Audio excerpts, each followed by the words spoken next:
Number 3. In my head. The other day I was talking to an online friend of mine over Skype. She said some weird things have been happening to me lately. I replied with a quick, "Sure, tell me." I've never really believed in this whole ghost or paranormal things up until now. I'm a bit nervous and I think I might just be overreacting. But the doctors haven't found anything psychologically wrong with me. So if you're just going to think I'm crazy, then tell me now, 'cause I'll just leave. I could tell from her reluctance that must have really must have really freaked her out. I assured her, "Okay, here it goes then." She said and then typed up her story.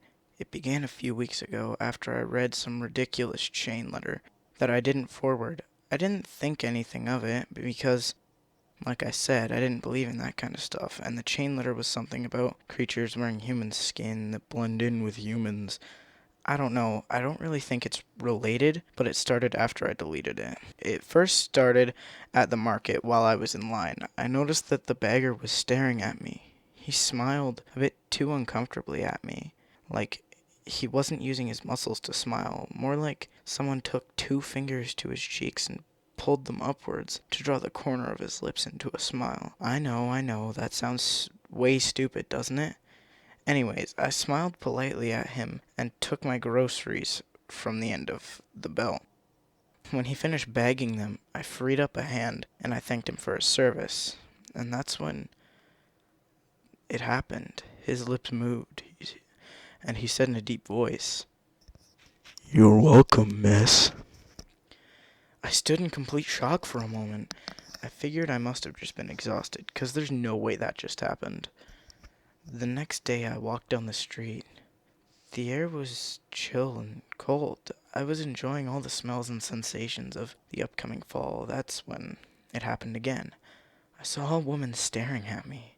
She didn't take her eyes off of me.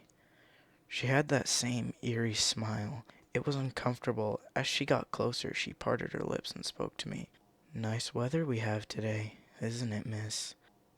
And then nodded and kept walking. I stopped in my tracks once more. I was dizzying because of its impossibility. Several other people spoke to me since then, and it was always innocuous things like, "Need any help today, ma'am?" Or, "You're looking lovely today." Nothing vicious. The strangers were all very friendly, albeit with that same creepy grin. The mere fact that this was happening was terrifying and yet also strange. Strangely hope bringing. Does that sound right? I don't know. But soon, everywhere I went, I would hear the voices of certain people. I was near exchanging pleasantries with me. I even told my doctor this, and he assured me, no, it isn't possible for that this could happen. And yet, I know it is. It is happening to me. Frankly, I was confused as shit. Look, that's great and all, but people talking to you and saying nice things isn't at all a paranormal experience, even if they smile weird. It was the next thing she said that changed my mind. And that's the response most people would have. But here's the thing. Somehow I'm hearing these people talk when I can't hear anything else. I don't hear birds. I don't hear cars driving down the street. I don't even hear the tapping of the keys on my keypad. I don't hear anything. I don't hear anything because I've been fully deaf since I was 4.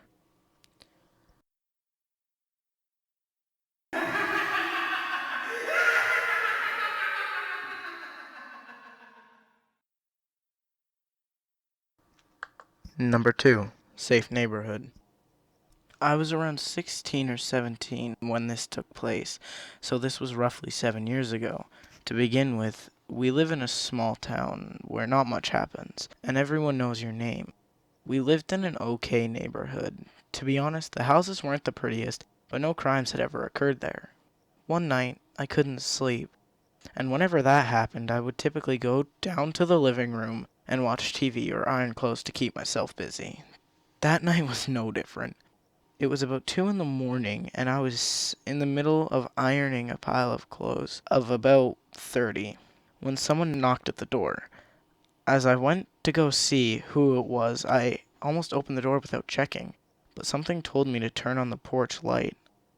I turned on the light while looking out the front door window, and at the exact moment the light came on, a tall man sprinted off the front porch and down the street. I was flat out terrified, but I didn't want to wake my father or my brother, and instead I kept it to myself until the next morning.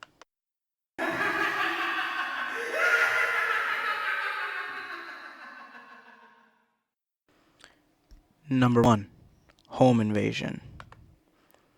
So this all happened around 3 years ago. I was 16 and just moved from Malbork, Poland to a small town in America. I barely spoke English and had trouble making friends. The only friend that I had was my neighbor Alex, who I only became friends with when I heard her dad say some words in Polish. I walked up and said in English, "Do you speak Polish?" She replied saying yes, and we continued to talk and eventually started to date. She would translate things for me and let me learn English. Fast forward a couple of months, and Alex and I are going to her house to watch a movie. Her living room has lots of full-body windows and are usually covered with curtains. I got a feeling that we were being watched, so I just kind of shook it off and continued to watch the movie. Soon we heard knocks at the door. They started as quiet but got louder and louder, and I yelled, "Get the jest!" Translated as, "Who is it?" No reply. After that, the windows behind us shattered. I grabbed Alex's hand, ran to her parents' room, and she called the police as I pushed myself against the door as it had no lock. I heard beating against the door and many voices were speaking, yelling, "We'll get through eventually and get you." Alex went to the closet and grabbed a handgun. She handed it to me, and she sat down, putting her weight against the door. I yelled, "The police are on their way and I have a gun." The men continued to hit the door, and eventually the police came. The 3 men were linked to a murder and all got life sentence. I'm just glad the police got there before the door was broken down. I can't even imagine what would have happened to Alex or me if the police had never have came. Hopefully, I never see a picture of them again. So dear men that broke into my girlfriend's house, let's not meet. Hey guys, it's Sir Spook. Sorry for butchering the Polish. Have a nice night, and remember, stay spooky.